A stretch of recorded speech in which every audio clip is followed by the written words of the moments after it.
as to the two debating chambers inside. So there's two different houses there. You've got the House of Commons, the green seats, and the House of Lords, the red seats. Now, unless this house is debating, they're not allowed to be anywhere near each other.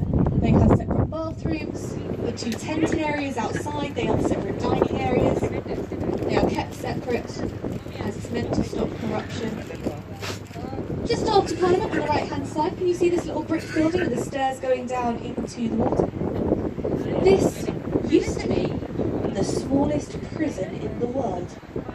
Traitors of the Crown would be held in that little prison there. People like Guy Fawkes, remember the 5th of November, which was yesterday?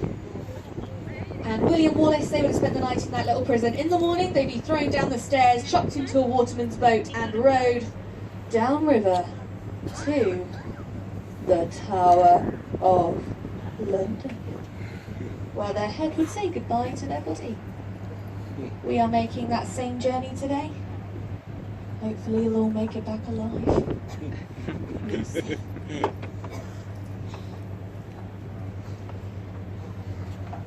But back to Parliament then, coming back up on the left-hand side. There are 3 towers on the Parliament building. The largest one has a flag flying on it. That flag is called a Union flag. It's not called a Union Jack, only called a Union Jack if it's flying on water. But that large tower there, that is the Victoria Tower. That's where all our ballot papers are stored for a year after a general election. The tower in the middle acts as a chimney for the building, inventively called the Central Tower. And then you've got the tower with the clocks on it, completely covered in scaffolding. That one is not Big Ben, no.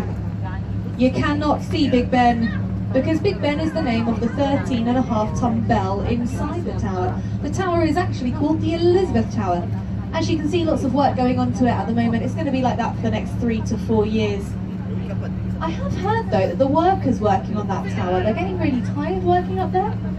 And it's because they're working around the clock. Yeah, the jokes don't get any better than that. You're stuck with me for 40 minutes. Congratulations. Big Ben gets its name from a gentleman called Sir Benjamin Hall. He was the commissioner for the works on the bell. He was a rather large man, about 7 feet tall, 3 foot wide. He liked his pies. And the workers on the bell, they took one look at Sir Benjamin Hall. They took a look at the bell and they said, "Oi, Ben, that bell's as big as you." Hence the name Big Ben was born. All I can say is thank God his name wasn't Richard. On the right-hand side, a big grand building with a big green chimney coming out the top of it. This is County Hall. It used to be home to the Greater London Council, the GLC. They were abolished by Margaret Thatcher in 1986. And since then, that building's been rented out to multiple businesses. One of those businesses being Merlin Entertainments. So along there, Merlin own Sea Life, Shrek's Adventure, the London Dungeons, and of course, the Coca-Cola London Eye. The London Eye's on our right-hand side, if you haven't noticed.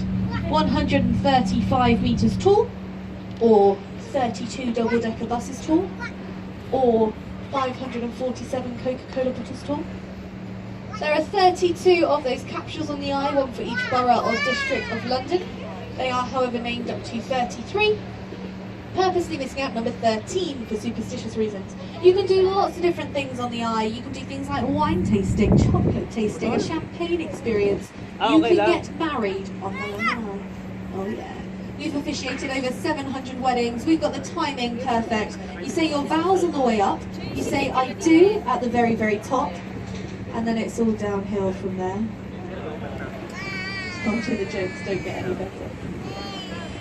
I'm going to talk to you now a little bit about South Bank. So South Bank is the area on our right-hand side. It stretches all the way from the London Eye, all the way down to the Tate Modern. It's about a mile and a half, and it's a thriving area. There is always something to do on South Bank, whether it's food markets, street acts, street musicians, festivals, bars, restaurants.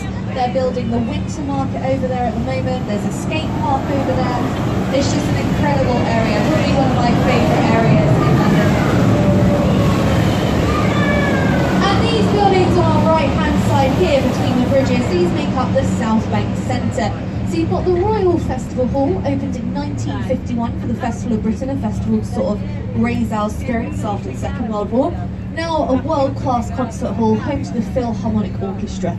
You've also got the Purcell Room and Queen Elizabeth Hall, which holds smaller concerts. Underneath the bridge on the right is the BFI, the British Film Institute. So it's a real hub for the arts over there on the right-hand side. On the left-hand side, the sort of square building with the green tiles at the top and single flag, is the Savoy Hotel. It's one of the most prestigious hotels in London. A night in there will set you back £10,000, minimum of a 3-night stay.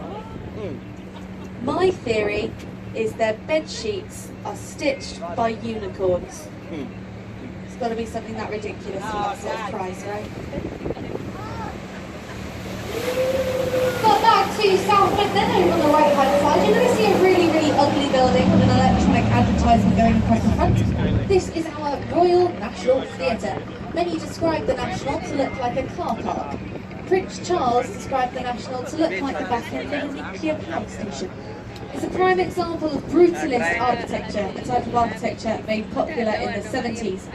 The building is built to offend the eye. Why? I don't know. The beauties on the inside of their 3 incredible theatres, the Lyttelton, the Dorfman and the Olivier. And tickets in there start from around £15, and a lot of their shows do go into the West End, so definitely worth a visit. But if theatre's not your thing, that's okay. Maybe television is. On the right hand side behind the trees, can you see the top of a white building? That is the ITV Studios. For those of you that don't know, ITV, they are the 2nd largest broadcasters in the UK after the BBC. They're quite famous for lots of educational programmes. Programmes like The Jeremy Kyle Show, Lucifer, and the god-awful Also coming up on the right hand side, a red brick building with white stripes and a tower coming out the top of it. That is the Oxo Building, and Oxo Tower used to be owned by Oxo. You might know them for making stock cubes. But if you think the windows in that tower spell out Oxo, you are wrong. Legally, they don't.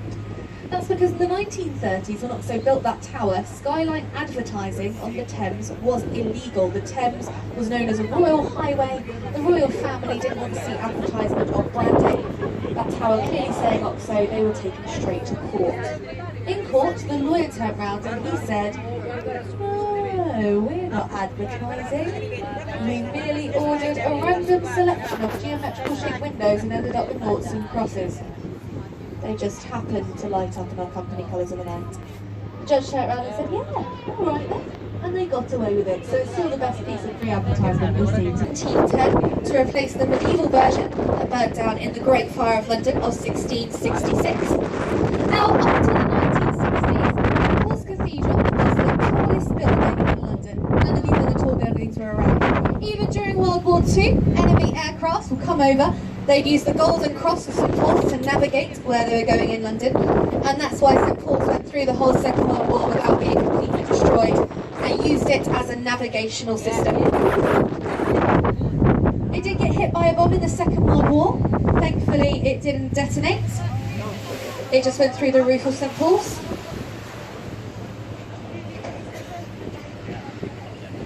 I heard that made it even holier.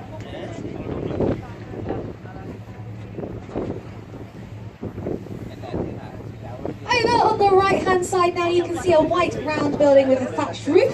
This is the detailed reproduction of Shakespeare's Globe Theatre. It's the only thatched roof you will find in London. They were outlawed after the Great Fire, so special permission was given for them to build that building. It was only completed in 1997, but it used all the same tools, methods and materials as the original Globe, so no electricity was used to build it. The walls are even stuffed with goat's hair. Lovely.